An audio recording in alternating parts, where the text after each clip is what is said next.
उत्क्रामन्तं स्थितं वापि भुञ्जानं वा गुणान्वितं विमूढानानुपश्यन्ति पश्यन्ति ज्ञानचक्षुषः यतन्तो योगिनश्चैनं पश्यन्त्यात्मन्यवस्थितं यतन्तोऽप्यकृतात्मानो नैनं पश्यन्त्यचेतसः।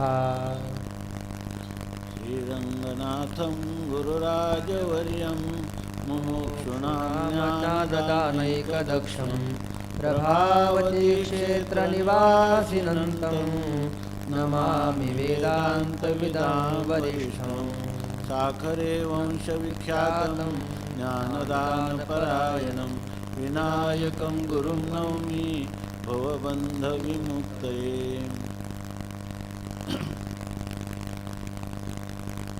संत सम्राट भगवान ज्ञानोबाराय वैराग्य रागरसिक जगद्गुरु संत शिरोमणी श्री तुकोबाराय शांती ब्रह्म श्री संत एकनाथ महाराज महाराष्ट्रातील सर्व संतांची मांदियाळी वारकरी संप्रदायाचं परम आराध्य दैवत श्री पांडुरंग परमात्मा आणि या उत्सवाची असणारी अधिक मासाच्या पावन पर्वामधील अधिष्ठात्री संत देवता श्री श्रोत्रिय ब्रह्मनिष्ठ गुरुवर्य प्रातस्मरणीय वंदनीय गुरुजी या सर्वांच्या अलौकिक अकारण करून अद्भुत असीम अशा अनुग्रहाने तुम्ही आम्ही सर्व या पुरुषोत्तम मासामध्ये पुरुषोत्तम योग उत्तम पुरुषाशी आपल्या अंतःकरणाचा संबंध म्हणजे जेणेकरून आपल्याला हे उत्तम पुरुषत्व क्षर आणि अक्षर पुरुषाच्या अतीत असणारं जे परमात्म्याचं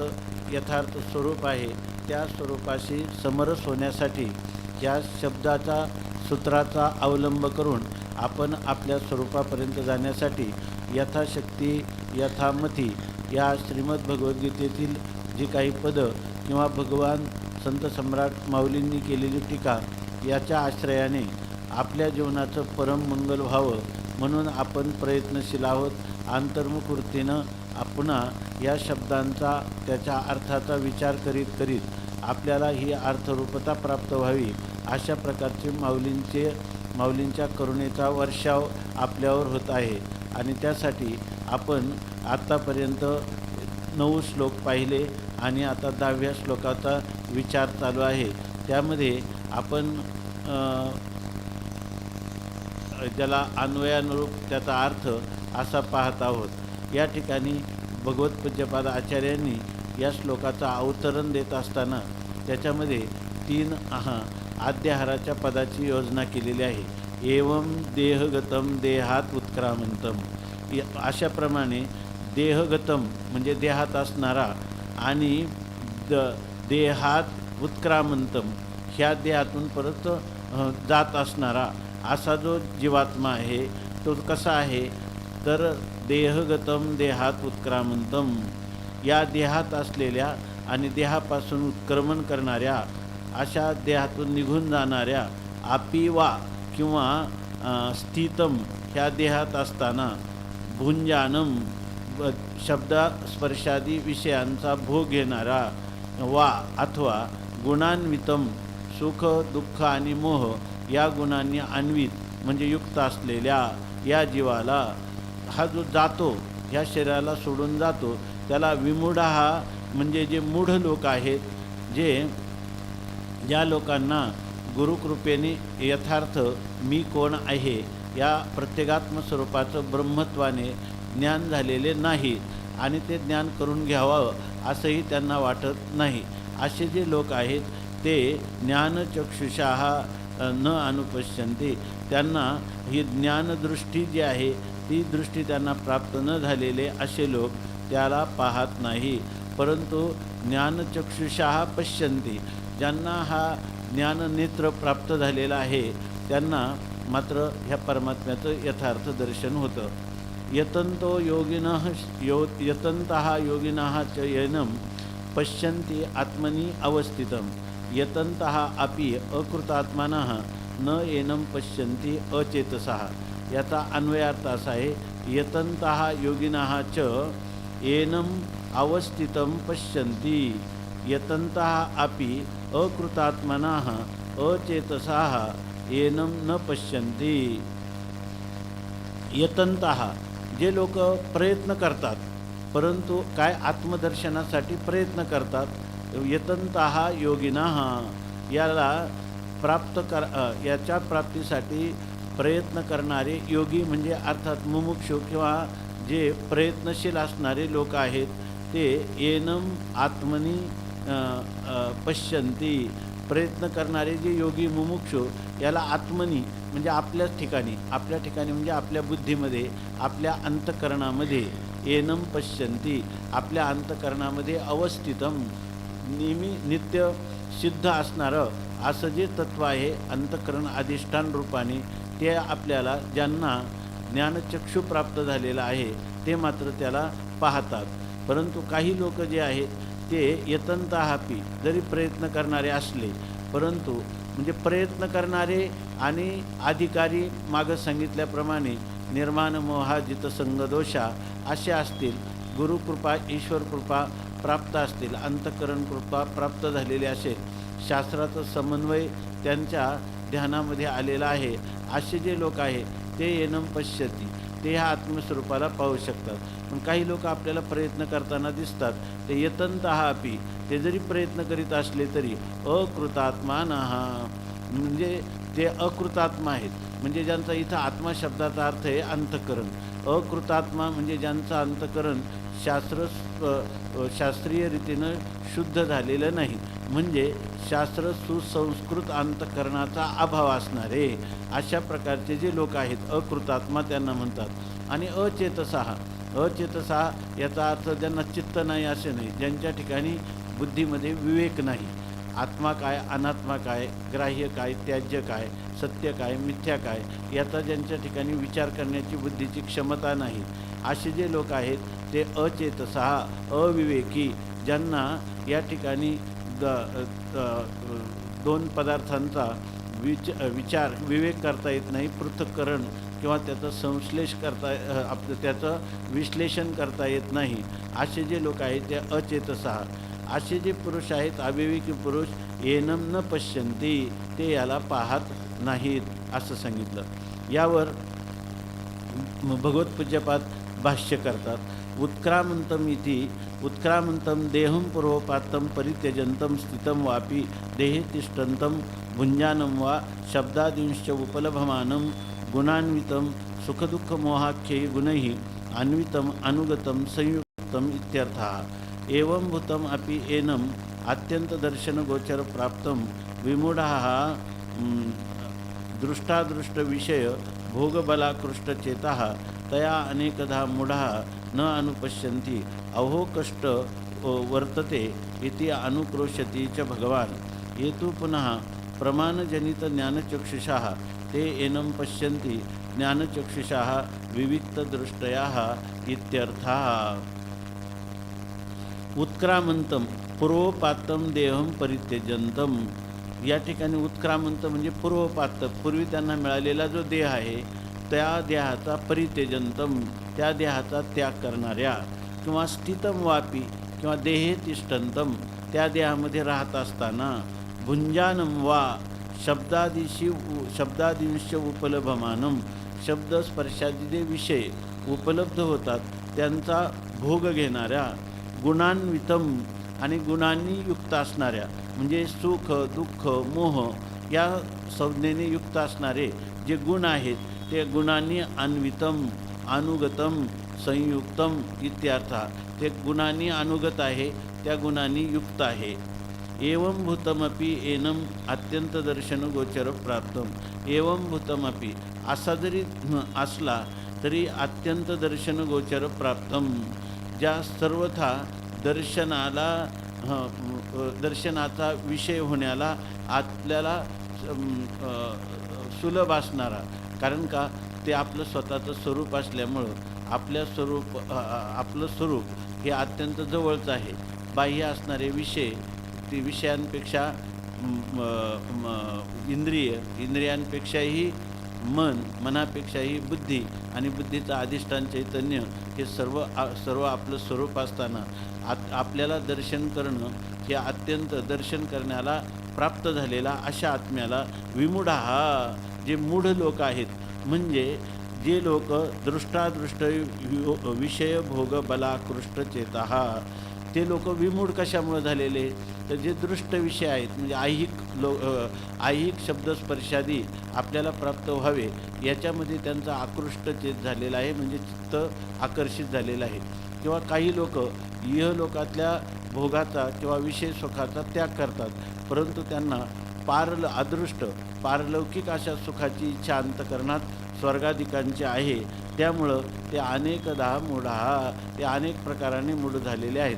म्हणजे कोणाला शब्द, कोणाला स्पर्श, कोणाला अलौकिक शब्द स्पर्श, स्वर्गीय अमृताधिकांची प्राप्ती, अशा प्रकारच्या अनेक प्रकारचे त्यांच्या अंतकरणामध्ये त्या आशा किंवा इच्छा असल्यामुळं ते मूढ भावाला प्राप्त झालेले आहेत. त्यांना सत्य आणि मिथ्या किंवा ग्राह्य आणि त्याज्य याचा विवेक करता येत नाही, आत्मा आणि अनात्मा. थोडक्यात या ठिकाणी मुख्यतः आत्मानात्म विवेक करण्यासाठी जे असमर्थ झालेले आहेत त्यांना विमूढा असं म्हटलेले आहे. असे मूढा न अनुपश्यन्ति, ते मूढ जे आहेत ते त्या आत्मस्वरूपाला जाणू शकत नाही. याच्यामध्ये भाष्यकारांनी महत्त्वाची गोष्ट सांगितली की ज्या पुरुषाला ऐहिक किंवा पारलौकिक सुखाची इच्छा आहे तो परमात्म दर्शनाचा अधिकारी नाही. म्हणून हे सांगत असताना भाष्यकार म्हणतात, अहो कष्ट वर्तते इति अनुक्रोशती च भगवान. अरे अरे, किती ह्या जीवाला कष्ट आहेत. जे आपलं स्वतःचं स्वरूप आहे त्या स्वरूपाला विसरला आणि या ठिकाणी जे अनात्म पदार्थ आहेत आणि जे जड आहेत, असत आहेत, दुःखरूप आहेत, द्वैतात्मक आहे, त्याच्याऐवजी सच्चिद आनंद स्वरूप असणारा, अद्वैत स्वरूप असणारं, नित्यसिद्ध स्वयंप्रकाश असणारं त्या स्वरूपाला हे विसरले. म्हणून भगवंताला सुद्धा अनुक्रोश नाम भगवंताचं अंतकरणसुद्धा जे जीवात्मे या ठिकाणी अशा प्रकारे मूढ भावाला प्राप्त झालेले आहेत, मोह वैचित्याला विपरीत भावनेला प्राप्त झालेले आहेत. बरं, याच्यातून आपल्याला ह्या तत्त्वाची प्राप्ती व्हावी अशा प्रकारचं त्यांचं अंतकरण शास्त्र सुसंस्कृत देखील नाही आणि त्यांना करावं देखील वाटत नाही. आता आपण करावं तरी काय, यांच्यासाठी करावं तरी काय. आम्ही यांना सर्व सामग्री दिली, त्यासाठी ज्या सामग्रीतून काय देवे दिला देह भजना गोमटा तया झाला फाटा बाधिकेचा, अशा प्रकाराने भगवंतसुद्धा यांच्यावर अनुक्रोश, दया किंवा भगवंतसुद्धा सद्गतीत कंठाने हे वचन बोलत आहेत असं भाष्यकार म्हणतात. येतू पुनः प्रमाणजनित ज्ञानचक्षुषः ते एनं पश्यन्ति ज्ञानचक्षुषः विविक्तदृष्टयः इत्यार्था. भगवंत मोढाविषयी, तर त्याचा अर्थ आहे अनुक्रोश शब्दाचा अर्थ काय, अंतकरण द्रवीभूत होऊन कंठ सद्गदित होणं, नेत्रामध्ये अश्रू येणं, अशा प्रकारचं अंतकरणातील दयेचं प्राकट्य यामधून होत आहे. आणि पुन्हा म्हणतात की येतो प्रमाणजनित ज्ञानचक्षुषः, परंतु त्यांना वेदातलं जे महावाक्य आहे त्या महावाक्यादी प्रमाणापासून ज्यांना ज्ञानचक्षु उत्पन्न झालेला आहे, म्हणजे जे ज्ञानदृष्टीने युक्त आहेत, म्हणजे ज्यांना तत्त्वमसी महावाक्य श्रीगुरूंच्या मुखातून श्रवण करण्यात मिळालेलं आहे, की ज्याचं महत्त्व आहे. तर अहम ब्रह्मास्मी आई शिवानी एक वेळ पडता कानी अविद्या निद्रा गेली पळोनी तत्क्षणी जागिन्नला, अशा प्रकारचं महावाक्य ज्यांना श्रवण करण्याला मिळालेलं आहे. आणि ते प्रमाण, वेद हा सर्वात प्रबल प्रमाण आहे आणि त्या प्रबल प्रमाणभूत असणाऱ्या वेदाचं महावाक्य ज्यांना श्रवण करण्यात मिळून ज्यांना ह्या ज्ञानचक्षु ज्यांना प्राप्त झालेला आहे, म्हणजे ज्यांना मी ब्रह्म आहे असं बोध होण्याची योग्यता प्राप्त झालेली आहे, ते पुरुष एनं पश्यन्ति, ते ह्या आत्मस्वरूपाला जाणतात. म्हणजे ते कोणते, ज्ञानचक्षु प्राप्त झालेले लोक. आणि त्यांना ते सांगतात की हे विविक्त दृष्ट्या, पाठीमागचे आहेत अविवेकी जे जाणत नाहीत, आणि यांना काय प्राप्त झालं, यांना गुरुकृपेने भगवत कृपेने हे विविक्त दृष्ट्या त्यांना एक विवेकाची दृष्टी प्राप्त झाली, की समोर आलेल्या पदार्थाचा निवाडा करण्याची बुद्धीचं सामर्थ्य त्यांच्या ठिकाणी भगवत कृपेने प्राप्त झालं. समोर आलेलं आत्मा काय आणि अनात्मा काय, ग्राह्य त्याज्य याविषयी विचार करण्याची शक्ती, त्या सामर्थ्य त्यांच्या बुद्धीच्या ठिकाणी निर्माण झालं. आता केची तू, आता पुढच्या श्लोकाचं जे अवतरण आहे हे 2 श्लोकांचं युग्म आहे. ज्ञानेश्वरीमध्ये असंच आहे आणि भाष्यकारांनी, मधुसूदनी, भाष्योत्कर्ष दीपिका, शंकरानंदी सगळ्या ठिकाणी हे युग्म घेऊनच विचार केलेला आहे. तर या ठिकाणी सांगतात केचित्तू, परंतु काही लोक असे असतात, म्हणजे जे लोक ज्ञानचक्षु प्राप्त झालेले आहेत ते लोक परमात्म्याचं यथार्थ आत्मत्वाने दर्शन करतात. आणि तू केचित, परंतु काही लोक जे आहेत ते कसे आहेत, तर यतन्तः योगिनः च एनं पश्यन्ति आत्मन्यवस्थितं यतन्तः अपि अकृतात्मानः न एनं पश्यन्ति अचेतसः. आता सांगतात यतन्तः प्रयत्नं कुर्वन्तः योगिनः च समाहितचित्तः एनं प्रकृतम् आत्मानं पश्यन्ति अयम् अहम् अस्मि इति उपलभन्ते आत्मनि स्वस्यां बुद्धौ अवस्थितं यतन्तः अपि शास्त्रादिप्रमाणैः अकृतात्मानः तपसा इंद्रियजयेन च दुश्चरितात् अनुपरताः अशान्तदर्पाः प्रयत्नं कुर्वन्तः अपि न एनं पश्यन्ति अचेतसाः अविवेकिनः. आता हे जे गीतेचे भाष्यकारांचे किंवा माऊलींचे जे शब्द आहेत त्या शब्दांचा अर्थ जाणून त्या अर्थाच्या आकाराची आपण वृत्ती केली, अर्थात भगवंताला अभिप्रेत असणारा जो विषय आहे तो आपण एकदम डोळ्यासमोर ठेवला आणि आपला त्याच्याशी संबंध जोडला, तर या ठिकाणी भगवंताची 700 वाक्ये जी आहेत ती अशा प्रकारची आहेत की माऊली सांगतात 700 श्लोक, अध्याय 18चे लेख, देव बोलिले एक दुजे नाही. त्या 700 श्लोकामध्ये भगवान स्वामी महाराज सांगायचे एक बोलले म्हणजे अद्वैत बोलले, दुसरं काही बोललेच नाही. तर अशा प्रकारचा हा अद्वैत आत्मा स्वरूपाचं ज्ञान जर आपल्याला करून घ्यायचं असेल तर ह्या शब्दांचा वेध आपण त्याच रीतीनं त्या शब्दांचा अर्थ आपल्या डोळ्यासमोर आला पाहिजे, म्हणजे आपल्या अंतःकरणामध्ये स्पष्ट झाला पाहिजे. त्याच्याविषयी कोणतेही विपर्य किंवा संशय अंतःकरणात राहता कामा नये. शब्द साचे थोडेच आहेत, परंतु त्यांनी सांगितलं की बिंब तरी बचकेचे एवढे परी प्रकाशाची त्रैलोक्य थोकटे शब्दाची व्याप्ती तेने पाडे अनुभवावी. अशा प्रकाराने ह्या शब्दाचा जर विचार केला तर आपल्याला काही ना काही पदरात पडल्याशिवाय राहत नाही. किंवा तुकाराम महाराज म्हणतात की नित्य नवा दिश काय, तुका म्हणा पाहिजे अंकुश नित्य नवा दिश जागृतीचा. आपल्याला आपल्या जीवनात प्रत्येक समोर येणारा क्षण किंवा उजाडणारा दिवस हा पूर्वीपेक्षा अधिक आपल्या ज्ञानामध्ये, आपल्या अमरत्वामध्ये, आपल्या आनंदामध्ये किंवा आपल्या अद्वैत तत्त्वज्ञानाकडं आपली उत्तरोत्तर आकर्षक जास्त होत आहे. अशा प्रकारचे आपल्याला एक अलौकिक अनुभूती प्राप्त होईल. म्हणून हे काला आपण चिंतन केलं की आपल्यापुढे हे शब्द नाही तर हा काय शब्दरूपी वाङ्मय मूर्ती त्यांची आपल्यापुढे आहे, ती आदर्श रूपात किंवा आरशाच्या रूपात आहे. आपल्या कपाळावर स्वामी महाराज सांगायचे की आपल्या कपाळावरचा गंध वाकडा झाला तर आपण आरसा समोर घेतो आणि हे जे काही आपल्या ठिकाणी जर त्या आरशामध्ये आपलं मुख मालिन दिसत असेल तर त्यात आपलं वाकडा गंध दिसत असेल तर तो आपण आरशात सरळ करत नाही, आपल्या कपाळावर करतो. तसं हे भाष्य किंवा ज्ञानेश्वरीमधील असणारे जे पदं आहेत त्याचा अर्थ समजावून घेतल्यानंतर आपण आपल्या ठिकाणी जर काही अधिकारात वैगुण्य असेल किंवा त्याच्या ठिकाणी काही त्रुटी असेल तर आपला अधिकार उंचावण्याचा प्रयत्न करणं हे आपलं कर्तव्य आहे. आणि त्याच्यासाठी वेदांनी सांगितलं की स्वाध्यायो अध्येतव्याः, त्यासाठी हा स्वाध्याय करायचा.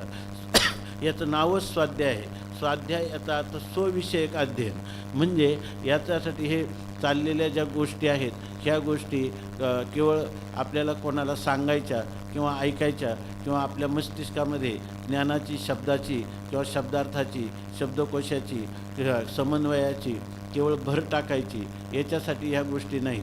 ह्या गोष्टी अशा आहेत की याचा प्रत्येकाशी आपला संबंध जोडला पाहिजे.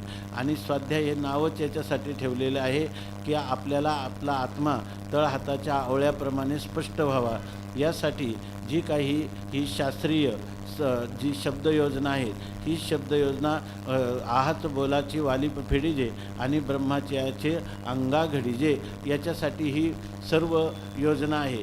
हे जर मनुष्याने लक्षात घेऊन मुमुक्षू जर अंतर्मुख वृत्तीनं ह्या शब्दाच्या द्वारा अर्थरूपता प्राप्त व्हावी, याच्यासाठी प्रयत्न असेल तर त्याला थोडाही काळ पुरेसा आहे.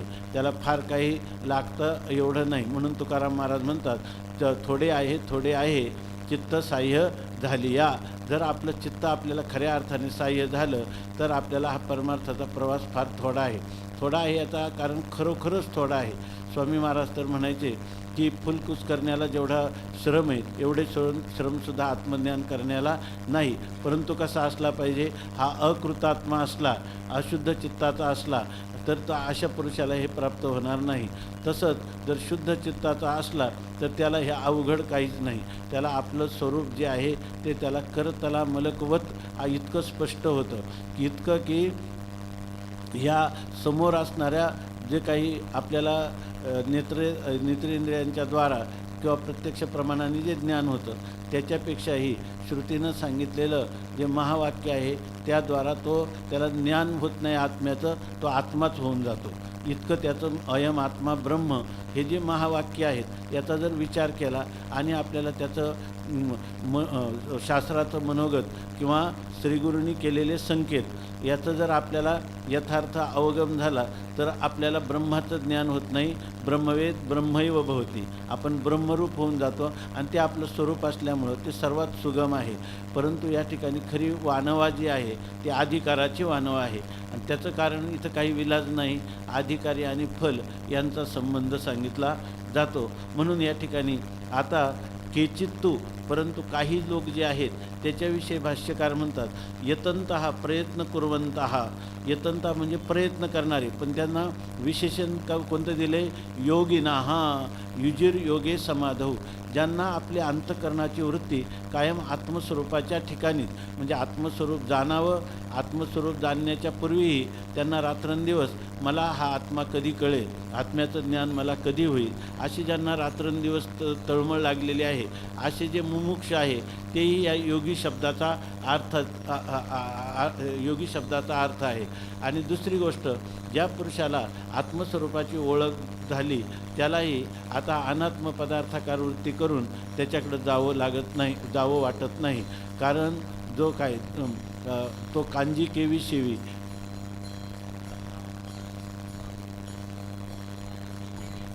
जो अमृताते तो ठेवी, तो कांजी केवी शेवी, तैसा स्वसुखानुभवी न भोगी वृद्धी, अशी त्याची स्थिती होऊन जाते. त्याला पण योगी असंच म्हणतात.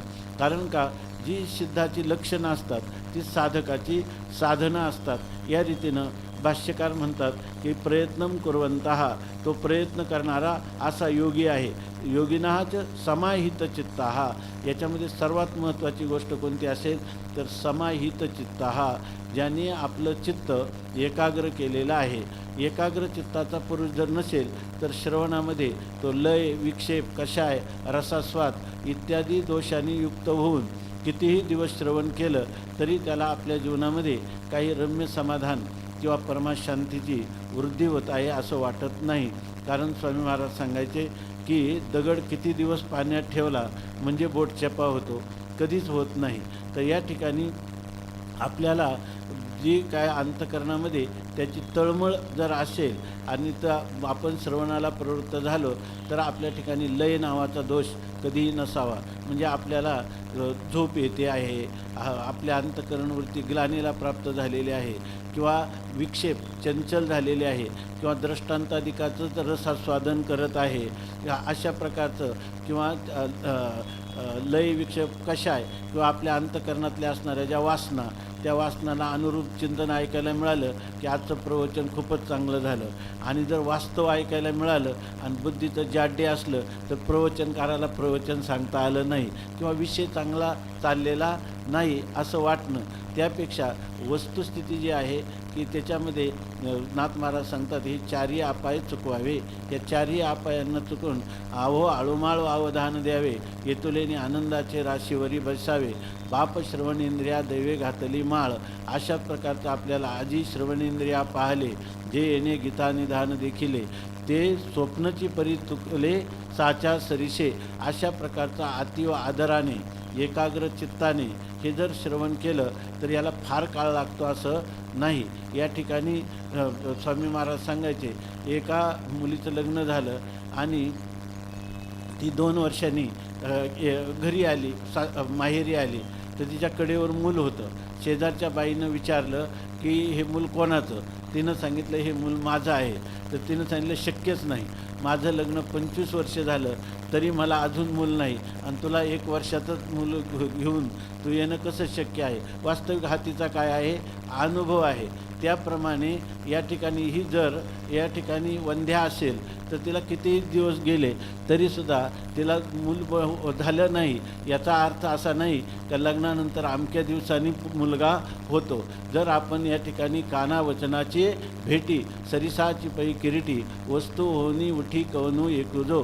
जर एखादा भाग्यवान आपण एकाग्र चित्ताने ऐकणारा असेल, ज्याच्या अंतःकरणामध्ये ज्याला आपण म्हणतो साधन चतुष्टय संपन्नतेची परिपक्व अवस्था झालेली आहे. परिपक्व म्हणजे आता पुढं फलच मिळायचं आहे, फल सन्मुख झालेला आहे, असा जो पुरुष आहे या पुरुषाला काही काळाची फार वाट पाहावी लागते असं नाही.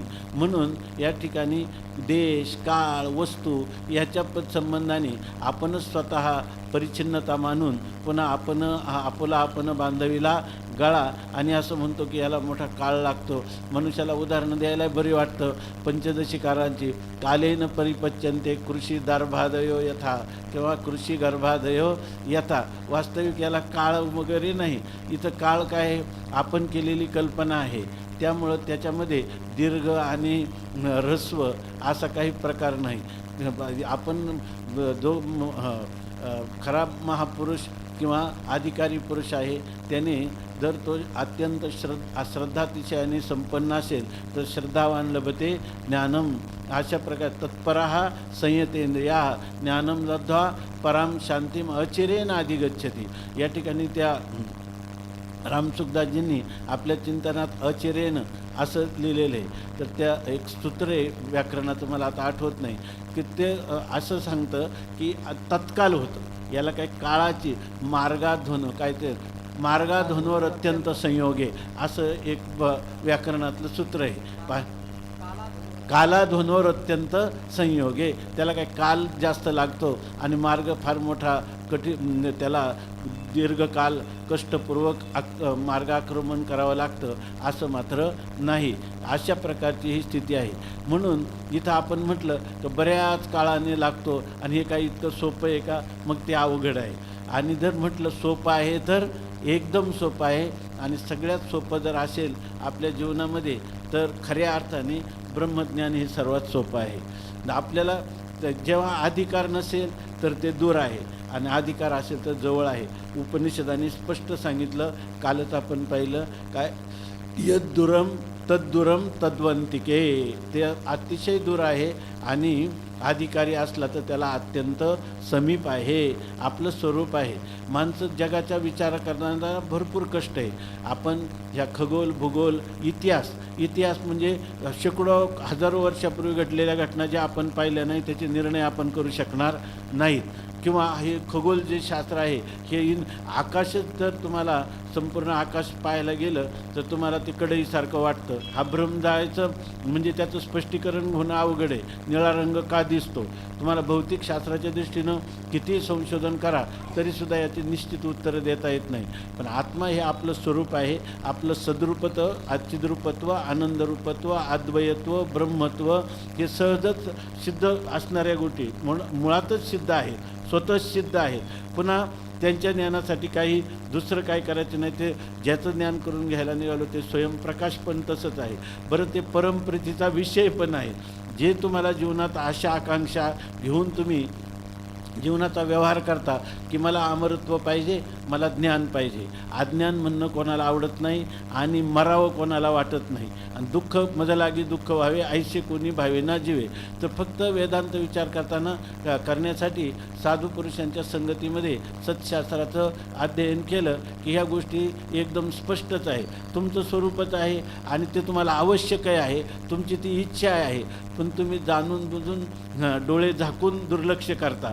आणि म्हणून इतर असणारे केवळ दुपारची भ्रांती निवृत्त करणारे, फार झालं तर अशा प्रकारचे उदरनिर्वाहाच्या साधनांमध्ये आपलं काया वाचा मनाची सर्व ऊर्जा आपण त्याच्या ठिकाणी खर्च करतो. आणि जे आपलं स्वरूप आहे, ज्याने आपण निहाल होणार आहोत, ज्याने आपण परिपूर्ण होणार आहोत, त्याच्याकडं आपलं दुर्लक्ष आहे.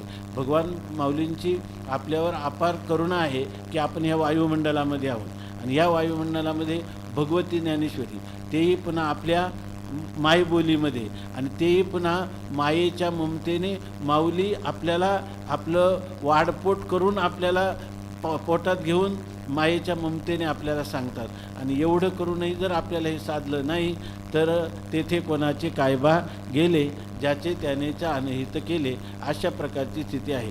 स्वामी महाराज म्हणायचे, फार ग्रंथ वाचण्यापेक्षा शांत मनाने तुम्ही तुमचं मुंडासं किंवा टोपी गुडघ्यावर ठेवून शांत डोळे झाकून मी कोण आहे, कुठून आलो, कुठं जायचं, मला दुःख का, खऱ्या शाश्वत सुखाची उपलब्धी का नाही, साधू संत कसे गेले, त्या कोणत्या मार्गाने गेले, कसे आनंदी झाले, याचाच विचार जर आपण केला तर याच्यासाठी फार मोठी शक्ती, त्याला खर्च करण्याची गरज नाही, फार मोठा काळही नाही. उलट स्वामी महाराज म्हणायचे की मनुष्याला ज्ञान व्हावं आणि आयुष्य राहावं. म्हणजे याचा अर्थ असा आहे की त्याला ज्ञान झाल्यानंतर जीवनमुक्तीच्या विलक्षण सुखालासुद्धा जास्त काळ होतो. आणि त्याच्यातही थोडं आहे, याच्या भगवान सांगतात 5व्या अध्यायामध्ये, शक्नोती है वय सोढुम प्राक शरीर विमोक्षणात काम क्रोधोद्भवम वेगम संयुक्ता सुखी नराहा. मधुसूदन सरस्वतींनी इह याचा अर्थ असा केलेला आहे. इह म्हणजे या जन्मामध्ये असा अर्थ न करता यौवने तारुण्य असा त्याचा अर्थ केलेला आहे. म्हणजे स्वामी महाराज आणि आपले चांडोळे अण्णा म्हणायचे, मनुष्याला तारुण्यात ज्ञान व्हावं आणि आयुष्य मोरावं.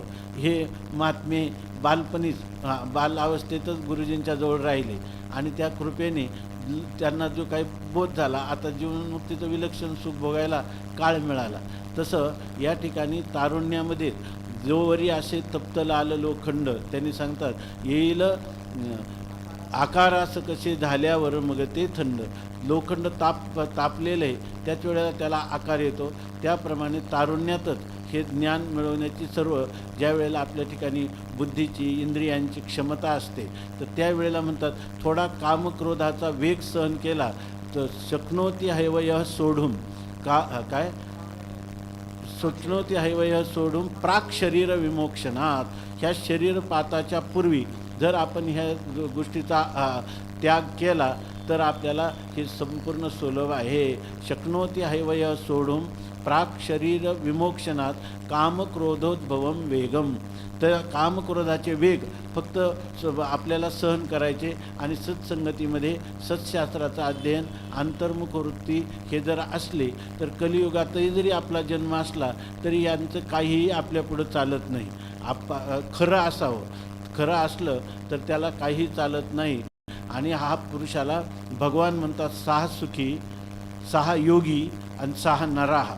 खरा मनुष्य त्यालाच म्हणतात की जो कामक्रोधाचे वेग सहन करतो. वेग सहन करतो म्हणजे असं नाही की गुरुरे मारता इकडून तोंडात मारली तर दुसरा गाल पुढं करायचा, हे सहन करणं नाही.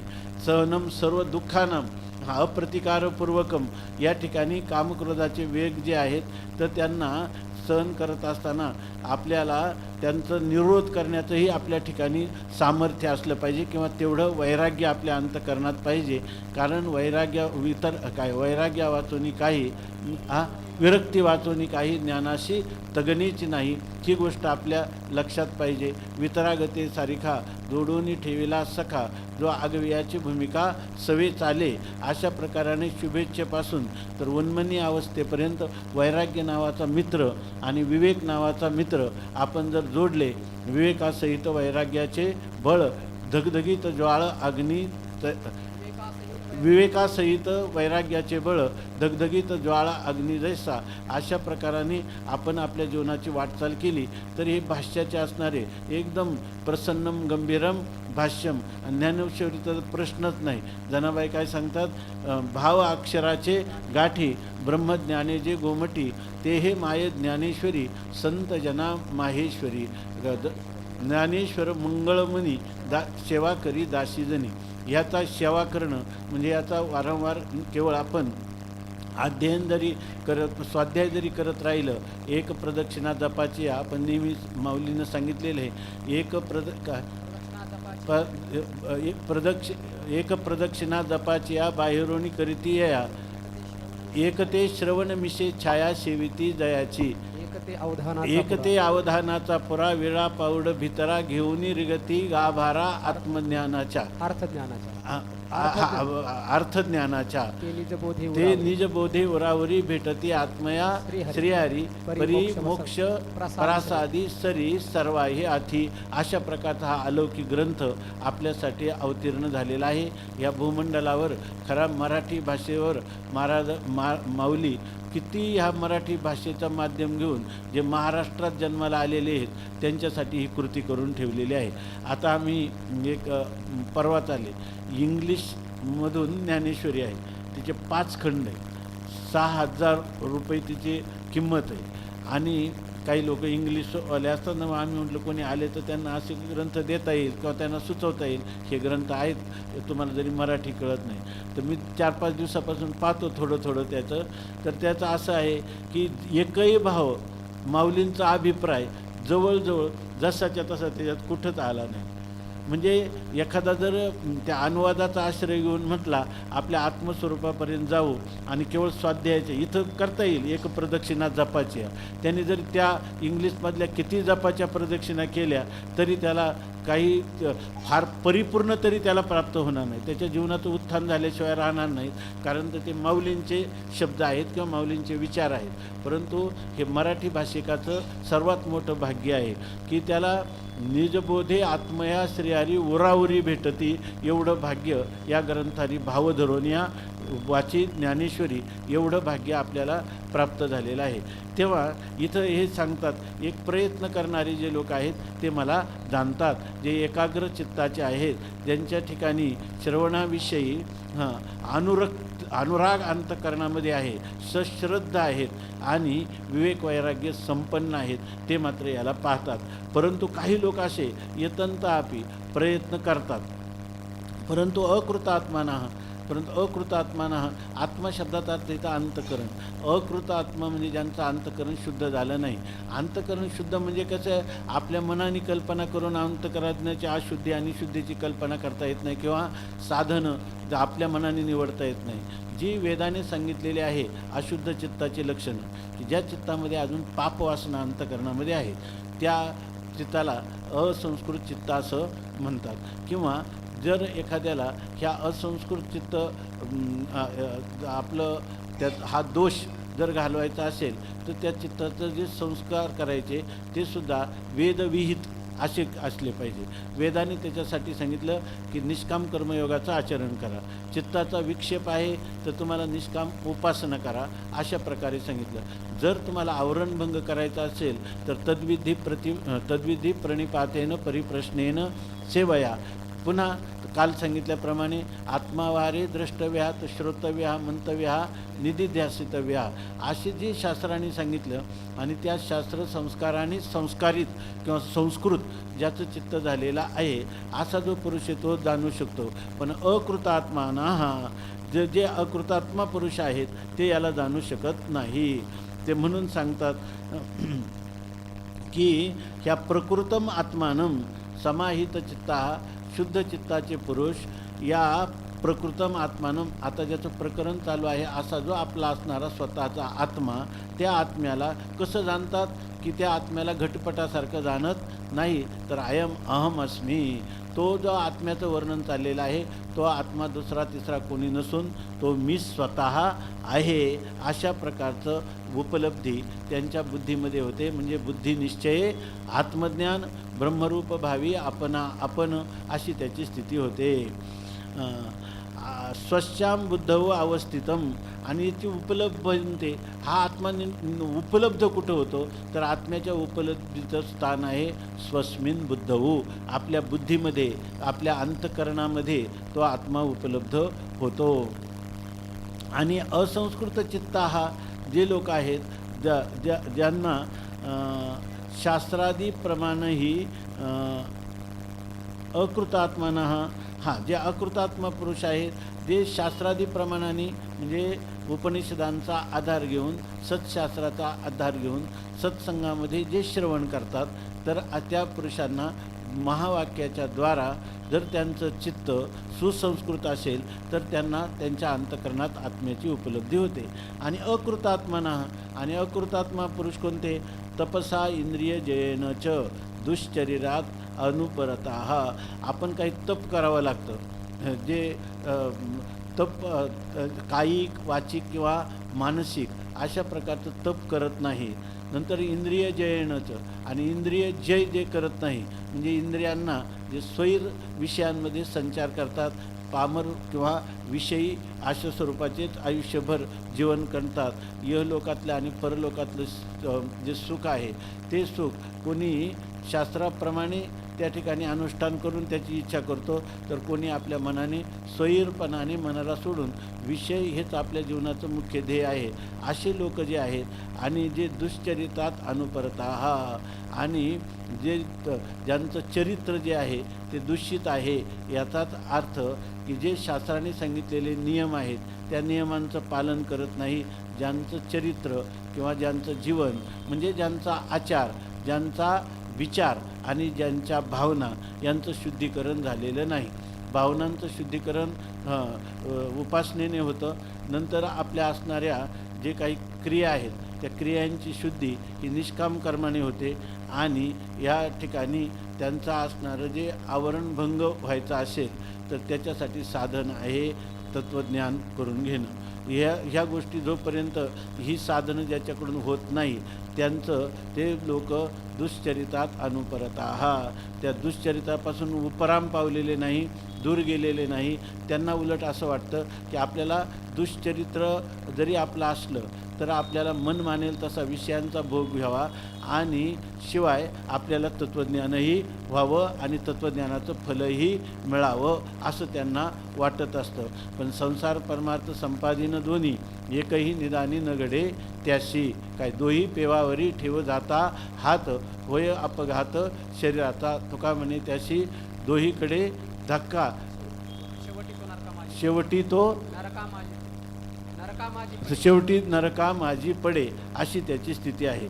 अशी जे पुरुष आहेत पुन्हा अशांत दर्पा, ज्यांना अधिकात अधिक गर्व असतो, किंवा असे जे लोक आहेत त्याला दर्प असं म्हणतात, तर त्या अशांत दर्पा, ज्यांचा दर्प शांत झाला नाही, म्हणजे त्या ठिकाणी शरीर, इंद्रिय, सौंदर्य, बुद्धीतलं ज्ञान इत्यादिकांचा अभिमान धरून या ठिकाणी ज्यांच्या ठिकाणी नम्रतेचा भाव आला नाही, अशा लोकांनी जरी यतंतापी किती प्रयत्न केले तरी त्यांचं ज्ञान शोभासुद्धा देत नाही. विद्या विनयेनं शोभते अशी त्यांची अनुभूती नाही. त्यामुळं प्रयत्नं कुर्वन्तःपि, ते जरी प्रयत्न करीत असले तर न एनं पश्यन्ति अचेतसः, अचेतसः एनं न पश्यन्ति. जे अचेतस म्हणजे अविवेकी पुरुष आहेत, जसा हंस पक्षी जो आहे तो दूध आणि पाणी वेगळं करतो, त्याप्रमाणे यांना आत्मानात्मविवेकाचं बुद्धी किंवा आत्मानात्मविवेकाची रीती, प्रक्रिया ज्यांना समजत नाही, आपल्याला सत्य मिथ्या विवेक नाही, आत्मानात्मविवेक नाही, ग्राह्य त्याज्य विवेक नाही, असे जे पुरुष आहे ते एनं न पश्यन्ति, ह्या आत्म्याला पाहत नाही. जे विवेकाची भाषणेनती, जे विवेकाची भाषणेनती, वैराग्याची शिवन देखती, ते मूर्ख केवी पावती मज ते ईश्वराते. मूर्ख केवी पावती मज ईश्वराते, अशा प्रकाराने माऊलीनं सांगितलं तशी यांची स्थिती होते.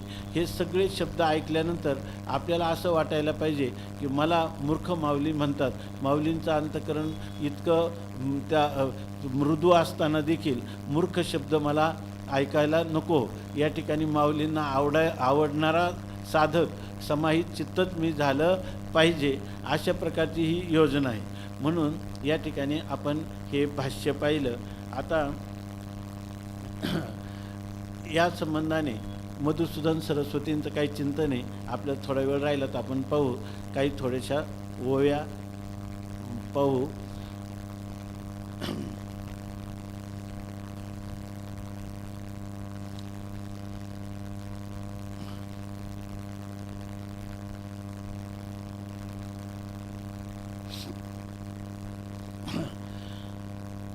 उत्क्रामन्तं स्थितं वापि भुञ्जानं वा गुणान्वितं विमूढानानुपश्यन्ति पश्यन्ति ज्ञानचक्षुषः यतन्तो योगिनश्चैनं पश्यन्त्यात्मन्यवस्थितं यतन्तोऽप्यकृतात्मानो नैनं पश्यन्ते चेतसः. आता भगवान माऊली या श्लोकावर सांगतात. पाठीमागच्या श्लोकामध्ये जी शेवटची वेळ आहे, येरवी येणे आणि जाणे का करणे आणि भोगणे हे प्रकृतीचे तेने मानी येले. तर ते म्हणतात इथं जे आहे ना, याचा अर्थ आहे की आपण विचार मागच्या श्लोकापासून हात चालला की येणं जाणं कोणामध्ये आहे. जर आत्मा येतही नाही आणि जातही नाही, असा आत्मा अविकारी आहे, असंग आहे, एकरूप आहे, असं आहे. आणि हे जे सगळे विकार घडतात त्या आत्म्याच्या अधिष्ठानावर ही सगळी प्रकृती करत असते. ती प्रकृती जीवदशेला आणताना तिला माया, आपला अविद्या असं म्हणतात, आणि ती ईश्वर भावाला आणते तेव्हा त्याला माया असं म्हणतात. वास्तविक हे दोन्ही एकामध्ये अविद्या म्हणताना तीच माया अशुद्ध, त्याला काय म्हणतो, मलिन सत्वात्मक अशा प्रकारची झालेली आहे, आणि ती शुद्ध सत्वात्मिक आहे. एवढंच त्याच्यामध्ये भेद आहे. परंतु आहे मात्र सर्व मायाच आहे. आणि इथं अविद्या असो किंवा माया असो, हे दोन्ही त्या एका चैतन्याच्या उपाधी आहेत. आणि उपाधी ही नेहमी कल्पित असते, त्यामुळं उपाधीमुळं झालेला भेद हा सुद्धा कल्पित आहे. तेव्हा हे उपाधिकृत जे भेद आहे त्याचा उपही चैतन्यावर काही परिणाम होत नाही, किंवा आध्यस्थ वस्तू ही अधिष्ठानाला कधी द्वैत निर्माण करू शकत नाही. तसंच असंग असणाऱ्या अधिष्ठानाला ती काही संग पण करू शकत नाही, अशा प्रकारची स्थिती आहे. परंतु ही जी गोष्ट आहे, ही जी गोष्ट सर्वांनाच ज्ञात होत नाही. असा विरळा ऐसा कोणी, विरळा जो पुरुष आहे, हे जाणून घ्यायला जरी येतंत हापी निघाले तरीसुद्धा सांगतात की आस्तेच्या महापुरी रिगताती कोटीवरी परिप्राप्तीच्या पहिलं तरी पाहिला निघे, किंवा बहुनाम जन्मनाम अंते ज्ञानवान माम प्रपद्यते वासुदेवा सर्वमिती समहात्मा सुदुर्लभा, अशा प्रकारची स्थिती आहे.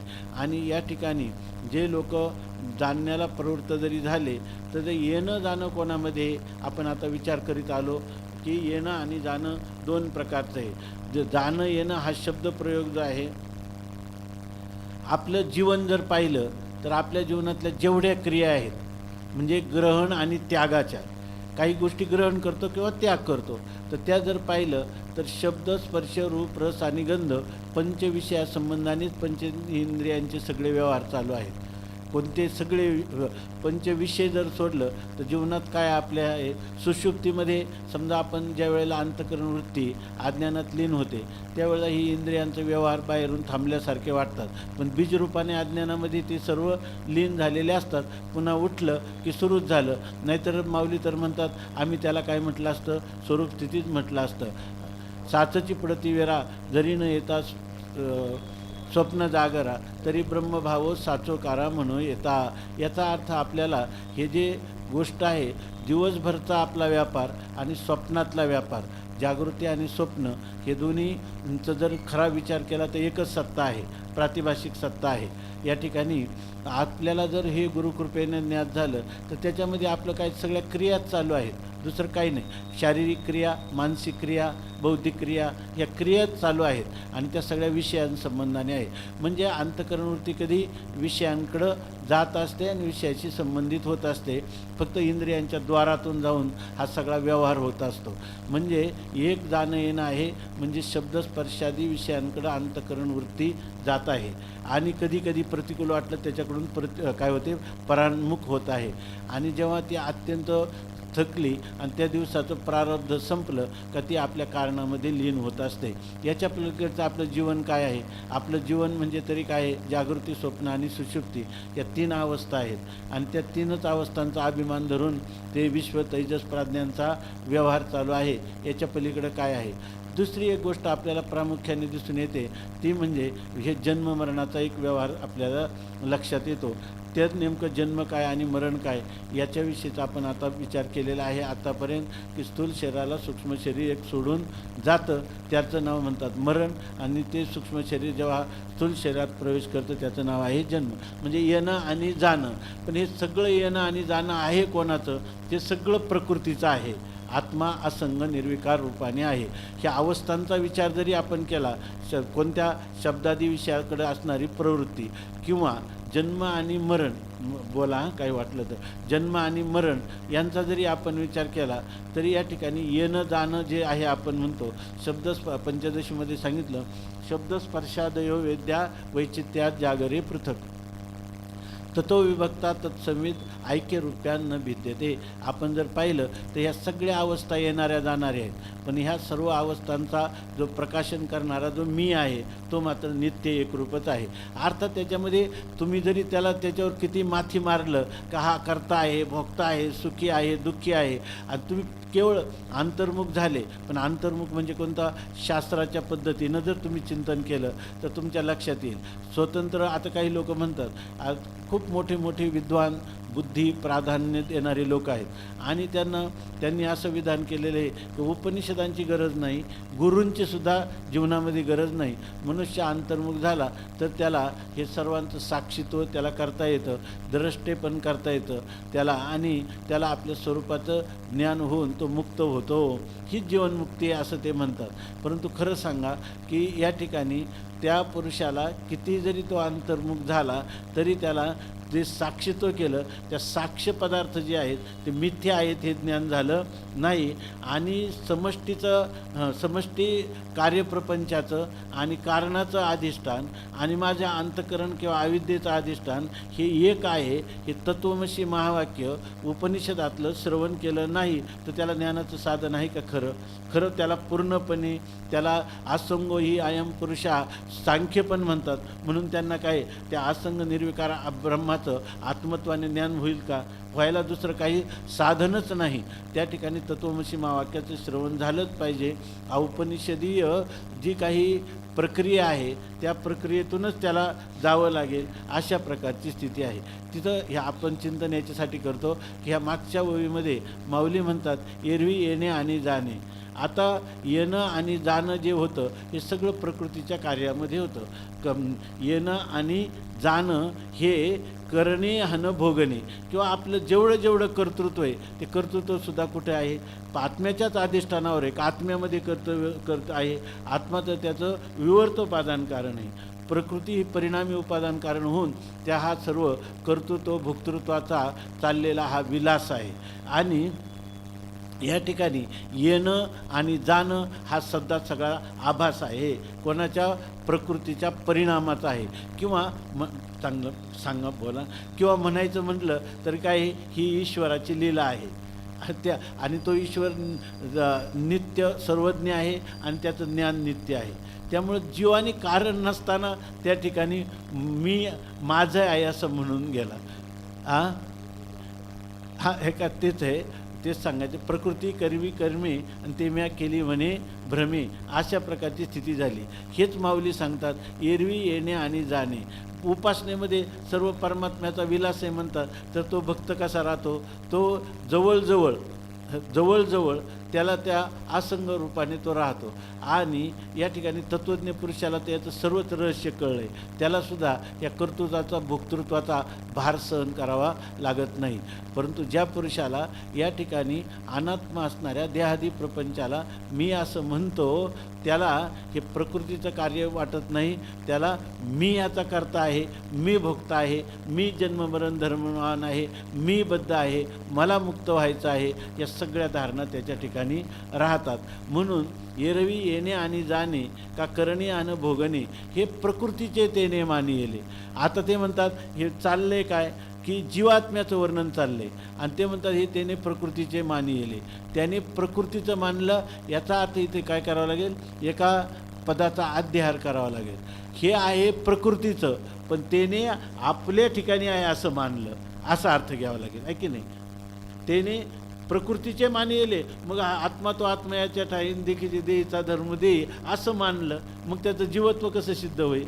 याचाच अर्थ असा आहे की एरवी येणे आणि जाणे का करणे आणि भोगणे हे प्रकृतीचे तेने मानिले, हे प्रकृतीचे धर्म त्यांनी आपल्यावर घेतले. म्हणून मग माऊली म्हणतात की पुढीलाचे ओझे आपुले या माथा घ्यायचे तरी सांगे कान दाटी जे धनुर्धरा. दुसऱ्याचं ओझं आपल्यावर घेतलं तर त्याला का दुःख होणार नाही? अर्थात त्याला होईल. आणि ज्याला कळलं की आता पुढं सांगणारच आहे, आत्मा आत्म्याच्या ठिकाणी आहे, प्रकृतीची कार्य प्रकृतीच्या ठिकाणी आहे, मी असंग निर्विकार रूपाने उदासीन असा सच्चिदानंद घन आत्मा मी आहे. आणि तो केवळ अंतकरण अधिष्ठान चैतन्य एवढंच त्याचं कुटस्थ चैतन्य किंवा द्रष्टा किंवा साक्षी एवढंच स्वरूप नसून तो साक्षी तत्वतः ब्रह्मरूप आहे असं त्याला ज्ञान होईल. आणि याला म्हणतात की माऊली सांगतात की यतंतः योगिनश्चैनम पश्यन्त्यात्मन्यवस्थितम. प्रयत्न करणारे योगी त्याला आपल्या बुद्धीच्या ठिकाणी जसा आत्मा आहे तसं त्याचं दर्शन करतात असं सांगतात. मग आता त्याने प्रकृतीचे मानिले, ते प्रकृतीचे जे आहे त्रिगुणात्मक असणाऱ्या प्रकृतीच्या कार्य हे शरीरादी प्रपंच त्यांनी मानला. हे सांगताना तो झाला असं नाही. ज्यावेळेला तो समजतो की मी देह आहे त्यावेळेला तो देह नाही. ज्यावेळेला मी करता भोगता म्हणतो त्यावेळेलाही तो अकर्ता अभोगता आहे. ज्यावेळेला मी जन्ममरण धर्मवान म्हणतो त्यावेळेलाही तो अजन्मा आणि अमर अशा स्वरूपाचा आहे. पण आपल्याला पुन्हा पुन्हा शंका येते, याला स्तुनानी खनन न्याय म्हणतात की काय हलवणी खुंट आधी करावा बळकट. वास्तविक आत्तापर्यंत पार ऊर्ध्व मूलपासून अध्यारोपच माऊलीने इतका सुंदर अशा प्रकारचा केलेला आहे या अध्यायामध्ये की ज्याच्यामुळं कर्म आणि उपासना शास्त्र हे सुद्धा त्याला कुठेही धक्का लागणार नाही. अज्ञान कालात कर्म आणि उपासना शास्त्राची सार्थकता जी आहे ती ह्या ओव्या किंवा हे श्लोक सांगतील. आणि ज्ञानकालात मात्र या सर्वांचा निराश करून आपल्या स्वरूपाला अवशिष्ट ठेवील अशा प्रकारचा अध्यारोप अपवादाभ्याम निष्प्रपंचोयम प्रपंचते अशा प्रकारचा विचार या अध्यायामध्ये आलेला आहे. आता ही जी पुढची ओवी आहे तिला मागच्या ह्या ओवीचं अवतरण आहे किंवा ह्या श्लोकाचं अवतरण आहे असं जर समजलं तर एरवी येणे आणि जाणे का करणे आणि भोगणे हे प्रकृतीचे तेने मानिले. इथं वस्तुस्थिती नाही, ही सगळी मान्यता आहे. आगंतुक असणारी प्रकृती आणि प्रकृती कार्य ही माझी आहेत असं त्यांनी मानलं आहे की नाही. ही अशी त्याची मान्यता आहे. आणि ही मान्यता कशी आहे? भ्रमात्मक अशा प्रकारची मान्यता आहे. आता ही मान्यता तरी त्याला का बरं प्राप्त होते? एवढं त्याला हे स्वतः असंग निर्विकार आत्मा असताना त्याला एवढ्या भ्रमाला प्राप्त का व्हावं लागतं? तर या ठिकाणी किंवा हा भ्रम ज्या जीवाला होतो तो कसा त्या भ्रमाची सुरुवात झाली तर त्यासाठी सांगतात परिदेहाचे मोटके उभे आणि चेतना तेथ उपलभे ते चळवळीचे लोभे आला म्हणती. आता हा विचार या ठिकाणी सांगतात. वास्तविक भागवतामध्ये नाथ महाराजांनी फार विस्ताराने वर्णन केलेलं आहे एकादश स्कंदामध्ये. आणि तेच गोष्ट ज्ञानोबा तो वारंवार सांगत आहे. नेमका हा जो जीवाला बंध प्राप्त झाला हा बंध जीवाच्या कोणत्या स्वरूपाला प्राप्त झाला? जड असणाऱ्या बुद्धीला प्राप्त झाला की त्याचा अधिष्ठान असणाऱ्या चैतन्याला प्राप्त झाला की त्या चैतन्याचं प्रतिबिंब आभास असणाऱ्या बुद्धिस्त त्या आभासाला प्राप्त झाला? त्यामुळं हा नेमका प्राप्त झाला तरी कोणाला असा विचार केला तर त्याच्या नाथ महाराजांनी फार गोड वर्णन केलेलं आहे की बुद्धी जड असल्यामुळं तिला संसार प्राप्त होणं शक्य नाही. आणि आत्मा असंग निर्विकार असल्यामुळं त्यालाही होणार नाही. आणि बुद्धिस्त चैतन्य जे चिदाभास आहे तो बुद्धीमध्ये असला तरी तो कोणाचा आहे? चैतन्याचा आहे. त्यामुळं त्यालाही होणं शक्य नाही. झालं कोणाला? तर ज्याला हे कळलं नाही त्याला झालं. म्हणजे ज्याला बुद्धीलाही होणं शक्य नाही आत्म्यालाही होणं शक्य नाही हे ज्याला कळलं नाही त्याला हा भ्रम झालेला आहे. अर्थात बुद्धिस्त चैतन्यालाच हा भ्रम झालेला आहे.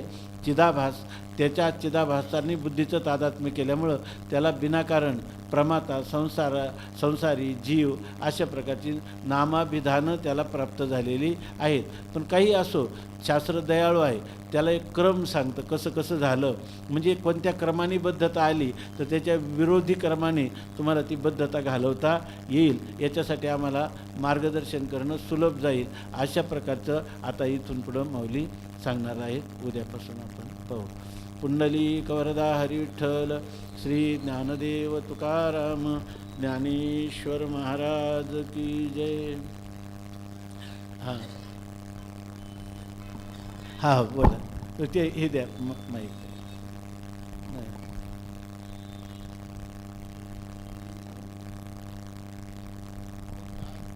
आणि आज हां 4 श्लोकामध्ये उत्तम ममय वंशोपासून सांगितले की त्या परब्रह्म स्वरूपाचं जे लक्षण आहे ते सांगितलेलं आहे, ते लक्षण सांगितलेलं आहे. आणि हे जे तत्पद लक्ष आहे त्या परब्रह्म स्वरूपाची आपला फार निकट संबंध आहे, की मोना संबंध म्हणण्यापेक्षा ते स्वरूपच आपलं आहे असं आपण सांगितलेलं आहे. ऐकताना गोड वाटते. महावाक्य आपण बरेच सांगितलेले, अहम ब्रह्मात्म्य वगैरे वगैरे. अहम ब्रह्मात्म्य आई शिवानी, एक वेळा पडली ठिकाणी अविद्या निद्रा गेली प्रवतात श्रेणी जागिरण्याला. तत्वमसी महावाक्य, आय महात्मा ब्रह्म वगैरे आपण पुष्कळ सांगितलेले. अनेक ग्रंथामध्ये हे सांगितलेलं आहे. व्यासे ही अमुप ग्रंथ कशा करता गेली याच्याच करता केलेलं आहे. मग हे जर सांगितलं असेल, गोड वाटलं असेल तर आपण पुन्हा आम्हाला पाहतो की तुम्ही तुमचं अंतःकरण शुद्ध नाही आहे, तुमच्या ठिकाणी मल आहे, तुम्ही अनाधिकारी आहे. मग हे आमचं ऐकणं चुकीचं आहे का काय असं आम्हाला वाटतं. कारण जर आमचा अधिकार नाही तर आम्ही इथे येऊन ऐकून काय करायचं आहे. आम्ही आपलं कर्म करत राहावं, प्रदक्षिणा घालायची आळंदीला, माऊलीला किंवा तीर्थयात्रा करायच्या, ह्यात राहावं असं आम्हाला वाटतं. मग श्रवण कशाकरता करायचं आम्ही इथे येऊन, असा आमचा माझा प्रश्न आहे. कारण श्रवणामध्येच हे आम्हाला कळलं आहे आता. परंतु आमचा जर अधिकारच नाही आहे, आपण अर्धा तास जवळजवळ अनाधिकाराबद्दल बोललं आहे. म्हणजे भगवान बोललं तेच आपण सांगितलेलं आहे. पण अधिकारी येईल कसा? इथे अधिकारी आल्याशिवाय तर मुक्त होणार नाही, आणि अधिकार कसा येईल आम्हाला असा आमचा प्रश्न आहे. याचं उत्तर तर आपण दिलेलं चांगलं राहील. मी याचं त्याचं असं आहे की हे तत्त्वज्ञानाचा विचार करताना कृतोपास्ते आणि अकृतोपास्ते असे 2 पुरुष सांगितलेले आहेत. तर ज्यांनी पूर्वी निष्काम कर्म उपासना वगैरे केलेलं आहे, तर अशा पुरुषाला हा विषय कळतो, पण त्याला पटतो, पण त्याच्यामध्ये त्याची प्रवृत्ती होते, तर त्याला त्याच्यामध्ये रुची पण येते, तो त्याच्यामध्ये रंगून पण जातो. अशा प्रकारची गोष्ट आहे. आणि जो अकृतोपास्ती पुरुष असतो त्याच्या ठिकाणी हे जेव्हा तो वरवर ऐकतो तेव्हा त्याला याचं फल तर फार मोठं वाटतं, ते आपल्याला मिळावं पण वाटतं. पण अकृतात्मान हा असतो, अविवेकी असतो, त्यामुळे याची प्रवृत्ती होत नाही. पण विषय मात्र त्याच्या बुद्धीवर आरूढ होतात. म्हणून त्याचे 3 जे अधिकारी सांगितले, उत्तम अधिकारी, मध्यम अधिकारी आणि कनिष्ठ अधिकारी. आपल्याला विचारसागरामध्ये हे 3 अधिकाऱ्यांची कल्पना करून 3 तरंग सांगितलेले आहेत. त्याप्रमाणे हा जो एक अधिकारी आहे त्याला 4थ्या तरंगातच बोध झाला, त्याला 5व्या एकाला जो तार्किक होता त्याला 6व्या तरंगात बोध झाला, अशा प्रकाराने सांगितलेला आहे. याचा अर्थ असा आहे बघा, मधुसूदन सरस्वतींनी ह्या विषयाचा केलेला विचार सांगतो. तर त्याच्यामध्ये जर आपण वेदांत श्रवण करीत असेल, आपल्याला ते फल प्राप्त व्हावं अशी मात्र उत्कट इच्छा आहे. आपला अधिकार तर कमी पडत आहे.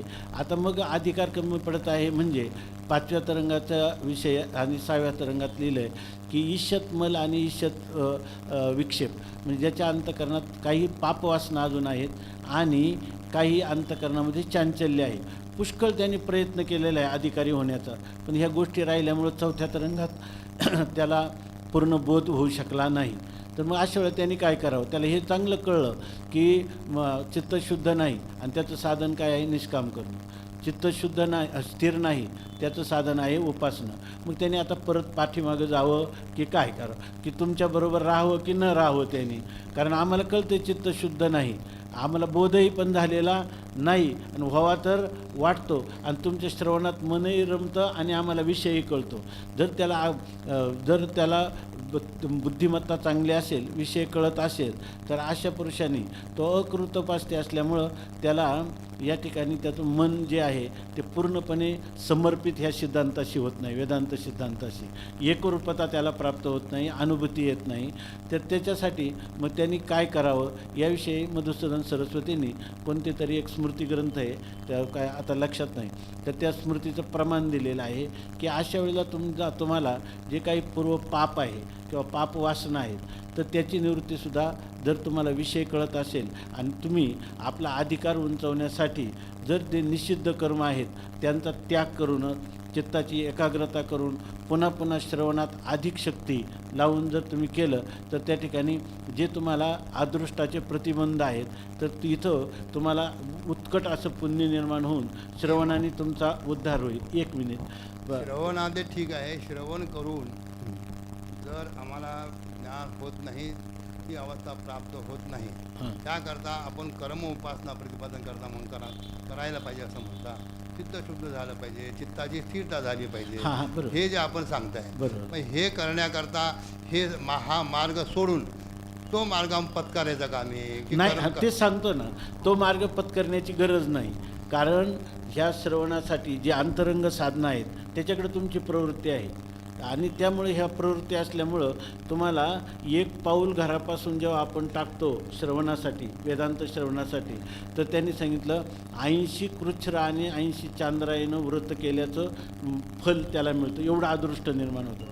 आता हे अदृष्ट निर्माण झालं तर याच्यातूनच तुमचं चित्त शुद्ध पण होईल. तुम्ही जे श्रवण मनन करत असता त्याच्यापासूनही अदृष्ट निर्माण होतं, आणि ते अंतरंग साधनाचं आहे. त्यामुळं अकृतोपास्ती पुरुष जरी असला तर त्यांनी माघारी जायची गरज नाही, आणि गेला तर त्याला उलट शास्त्रामध्ये करम लेडी न्याय म्हणतात. एका मनुष्याला हातामध्ये लोणी दिलं आणि ते लोणी त्यांनी टाकून दिलं आणि नंतर हात चाटायला लागला. तसं नाही. जर तुम्हाला हे श्रवण जर कळत असेल तर तुम्ही ह्याच्यामध्येच पुन्हा पुन्हा प्रयत्नाची पराकाष्ठा केली पाहिजे. दुसरी गोष्ट स्वामी महाराज सांगत होते, आणि त्याला हे सांगण्याची सुद्धा गरज नाही की तू जा म्हणून सांगण्याची गरज नाही, तो जातच असतो. तो जातच असतो. तो म्हणतो मला हे कळ, आणि जर खरा असेल तर बुद्धिमांद्य असले तर मला एक वेळेला पंचदशी कळली नाही, तर मी रात्रंदिवस 100 वेळा ऐकेल, पण मी ह्या वेदांत श्रवणानेच माझा उद्धार होणार आहे.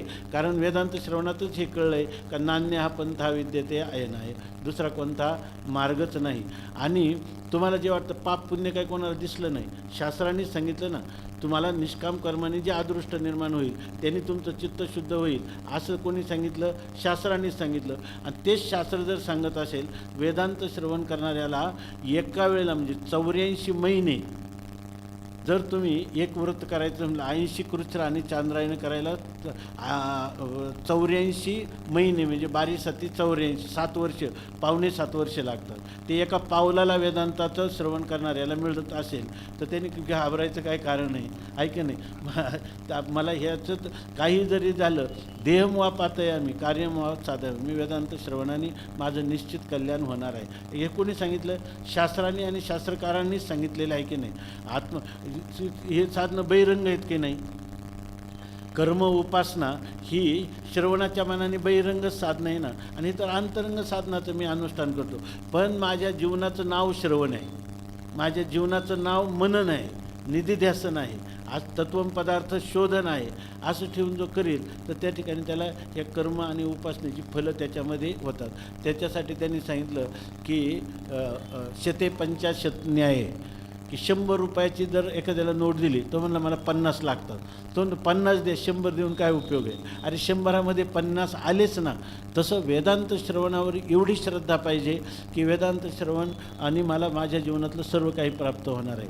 पण अर्थात त्याला मोक्ष पाहिजे असेल तर ते फल त्याला ह्यांनी निश्चित प्राप्त होईल. म्हणून तसं नसतं तर जीवनमुक्ती विवेकामध्ये कृतोपास्ती आणि अकृतोपास्ती असे 2 प्रकार करून सांगितलेले आहे. अकृतोपास्ती पण हे करू शकतो, पण त्याला त्रास अधिक होतो. जर सगुण साक्षात्कारी पुरुष असेल, योगाची निर्विकल्प समाधी लागलेला पुरुष असेल, तर तो पुरुष या वेदांताला सहज त्याला थोडंसं सांगितलं तरी त्याला त्याचं आकलन होतं आणि अनुभूती येते. आता आपले ज्या अर्थी फलबलकल्पे आपल्या अंतःकरणात अजूनही विकारही आहेत आणि इकडची गोडी पण आहेत. आता एक मात्र आहे की याच्या हे सर्व विकार गेल्याशिवाय त्याला हे प्राप्त होणार नाही. तर हे करत असताना त्यांनी हा पण योगवासिष्ठामध्ये सांगितलेलं आहे. वास्तविक योगवासिष्ठ हा वेदांताचा एकदम शिखरमणी ग्रंथ आहे. पण त्यांनी सांगितलं की हळूहळू त्यांनी जर इतकंच नाही तर कर्माचं फल जे आहे त्या चित्तशुद्धीसाठी काही चिंतन करावं किंवा त्या चित्तस्थिरतेसाठीही प्रयत्न करावा. आणि करत असताना कशासाठी श्रवणात एकाग्रता व्हायला लागली का ही साधनाच होत राहिली ना त्याची.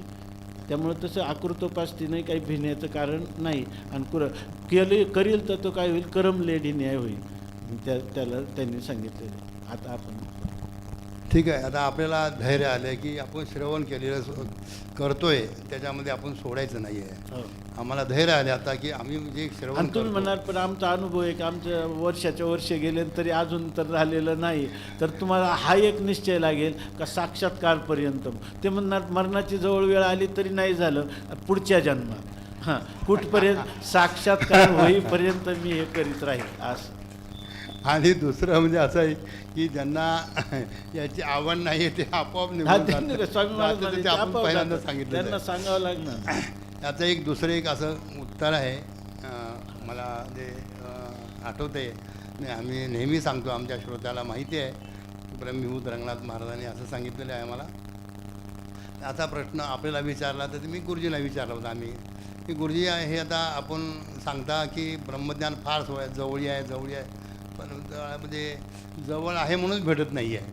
पण भेटत नाही कशा करता तर अनाधिकारी आहे. अनाधिकारी म्हणजे काय, अधिकाराच्या प्रकरणाकरता आपण पहिला तरंग दुसरा तरंग आपण ऐकलेला आहे. विचारसागराचा अध्यास भाषामध्ये सुद्धा पुष्कळचं वर्णन केलं आहे. तर ते अधिकार येण्याकरता मल दोष गेला पाहिजे, विक्षेप दोष गेला पाहिजे. आणि एवढंच नाही तर आवरण निवृत्त करण्याकरता त्याची तीव्र इच्छा असून साधन त्याचं संपत्तीयुक्त पाहिजे वगैरे पुष्कळ वर्णन आपण ऐकतं आहे. मग हे असं आहे तर कसं करायचं गुरुजी आम्ही तर हे काही केलं नाही आहे. आमच्याजवळ एवढं नाही आहे, क्षमतामध्ये साधनं एवढं नाही आहे. आम्ही तर पंचविषयामध्ये रात्रंदिवस लोळतो आहे. फक्त आम्ही काही आमचं पुण्य आहे आपल्या मोठ्यापणा बघून तर आपली वाणी गोड आहे म्हणून आम्ही आपल्याजवळ येऊन ऐकतो बसतो एवढंच. पण आम्हाला तसा अधिकार नाही तर आम्ही काय करायला पाहिजे. आता हे सगळं श्रवण सोडून देऊन आम्ही आपलं जप करत बसायचं की आता वनामध्ये जाऊन तपश्चर्या करायची, तीर्थयात्रा करायची की 12 ज्योतिर्लिंग 12 वेळा 8 8 वेळा करायची की 4 धाम 4 वेळा करायचं, हे करत बसायचं. काय करायचं, आयुष्य तर थोडं आहे. आम्ही तर तरुण वयामध्ये आता आलेलो आहे. आणखी तरुण वयाच्या जे पुढे आम्ही गेलेलो आहो. आता आम्ही काय करायला पाहिजे असा प्रश्न विचारला. तर त्या ठिकाणी आम्हाला असं सांगितलं गेलं, गुरुजी म्हणाले की श्रवण करत असताना श्रवणामध्ये आपल्याला कर्मोपासनेचं फल प्राप्त होतो. आत्ता आपण सांगितलं की अंतरंग साधनामध्ये बहिरंग साधनाचा अंतर्भाव असते. आपल्या विचारसागरामध्ये झालेलं आहे सर्वांना. तर आम्ही म्हणलं हे असं कसं काय, तर म्हणे तुम्ही जे श्रवणाला येता त्या श्रवणाला येण्यामध्ये तुम्ही येता बसता इथे, याच्यामध्ये तुमचं कर्म होतं आणि त्या कर्माने तुमच्या ठिकाणी हे निष्काम आहे. पुन्हा काही स्वार्थ आहे म्हणून आपण येतो असं काही नाही. निष्काम भावनेनं तुम्ही येऊन श्रवण करता, त्या श्रवणामध्ये कर्म होतं. त्या कर्माने तुमचं मन दोष निवृत्त होतो. कशाने, श्रवणाने. त्याकरता जप करता बसा असं नाही आहे, मी त्याच्या विरुद्ध नाही आहे सांगतो. आणि जे काही श्रवणामध्ये तुम्ही श्रवण करता, जे ऐकता, जे ऐकत असताना तुमच्या अंतःकरण वृत्ती त्या विषयाशी, त्या वाक्याशी, त्या शब्दाशी एक रूपाला प्राप्त होते. आणि हे करण्यामध्ये तुमच्या अंतःकरणामध्ये जे काही अंतःकरण वृत्ती बहिरंग जे असते ते बहिरंगातून बाहेर जाऊन ते अंतरंगामध्ये येते आणि त्या शब्दाच्या आकार उरते. त्यामध्ये उपासना घडते. त्यामध्ये श्रवणाच्या वाक्यामध्ये जे काही तुमचं लक्ष राहतं, वृत्ती तदाकार होते, त्यामध्ये तुमचं ध्यान होतं. म्हणून विक्षेप निवृत्त होतो. म्हणजे मन दोष गेला, विक्षेप निवृत्त. आणि त्यामध्ये तुम्हाला ऐकता तुम्हाला वाटते की आत्मस्वरूप काय आहे, आपलं स्वरूप काय आहे, आणि ते आपल्याला त्या अज्ञानाचं आवरण आपल्यासाठी कसं काय आहे. तर हे आवरण आहे, ते आवरण निवृत्त झाल्याशिवाय कृतार्थता प्राप्त होत नाही आहे. मग आवरण निवृत्तीची सुद्धा त्याला इच्छा होते. अशी इच्छा होत असल्यामुळे या श्रवणामध्ये मननामध्ये अधिकार संपन्नता प्राप्त होत असल्यामुळे तुम्हाला पुन्हा परत याच्यातून बाहेर जायचं कारण नाही आहे, पदच्युत होण्याचं काही कारण नाही. अशा प्रकारे श्रवण करत असताना श्रवण भक्ती पहिली आहे, श्रवण भक्ती ही शेवटची आहे. श्रवण भक्ती श्रवणामध्येच आपल्याला मोक्ष प्राप्त होतो आणि श्रवणामध्येच कर्म उपासनाहून अधिकार प्राप्त होतो आणि कृतार्थता प्राप्त होते. जरी अवघड वाटलं तर असं तरी आता अवघड वाटतं, बरोबर आहे, मग हे सोडून द्यावं का असा प्रश्न आहे. आमच्या स्वामीने सुद्धा त्याचं फल प्राप्त होऊन सरते शेवटी अहम ब्रह्मास्मी इत्याकार वृत्ती आपल्याला प्राप्त होऊन तो जीवनमुक्त होऊ शकतो, आहे की नाही. जीवनमुक्त होतो. आता नाही झालं तर आता जेवायला मिळणारा जेवून तरी मुक्त मिळणार आहे आपल्याला, आहे की नाही. म्हणजे अशा दोन्ही गोष्टी याच्यामध्ये होतात. हे असं एक समाधान आहे. ठीक आहे महाराज, खूप आपण चांगलं सांगताय. त्यामध्ये आम्हाला आनंद वाटतो, आम्हाला स्फूर्ती येते आणि आमच्या काही मागच्या आवृत्त्या आहेत झालेल्या तेही आपल्याला प्राप्त होतं. ठीक आहे.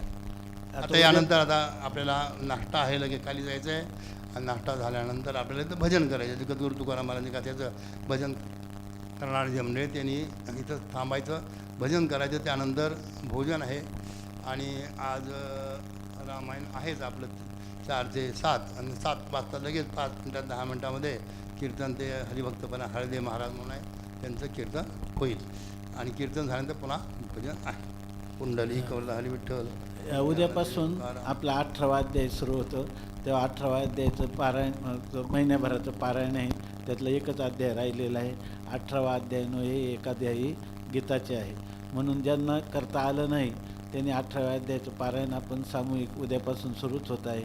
ज्यांना त्याच्यात भाग घ्यायचा ते घेऊ शकतात. सगळ्यांना गीतेचं किंवा 18व्या अध्यायाच्या निमित्ताने ज्ञानेश्वरीचं संपूर्ण पारायण झाल्याचं फल प्राप्त होईल. म्हणून 18व्या अध्यायाचं चिंतन उद्यापासून होईल. पुंडलिक वरदा हरी विठ्ठल. श्री ज्ञानदेव तुकाराम ज्ञानेश्वर महाराज की जय. एका तो म्हणा काल म्हणले पूर्व पक्षीदा.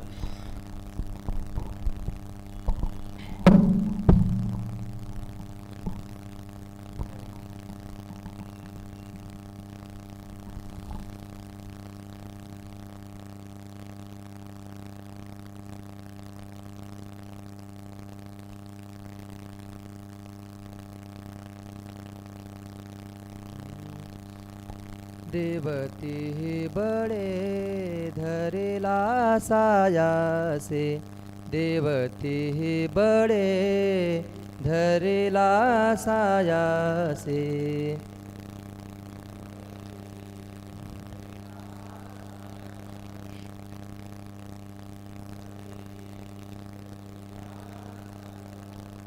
देवती बड़े धरेला सायासे, देवती बड़े धरेला सायासे. मधुकर महाराज.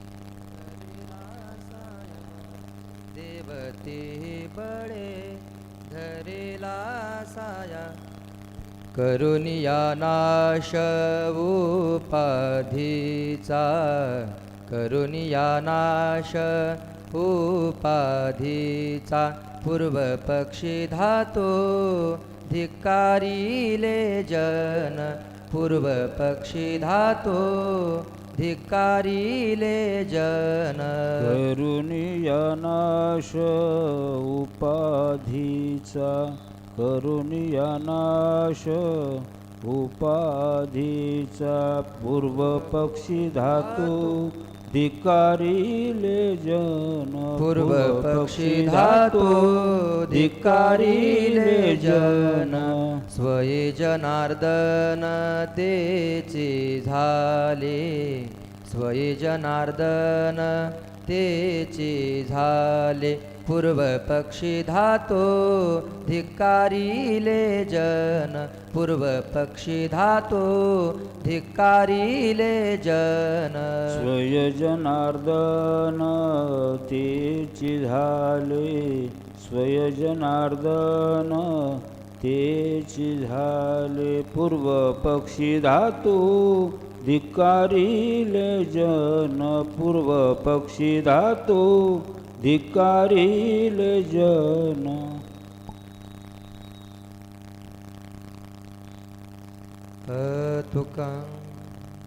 तुका म्हणे यासे न चले तातडी. तुका म्हणे यासे न चले तातडी. तुका म्हणे जासी न तडे तातडी. तुका म्हणे जासी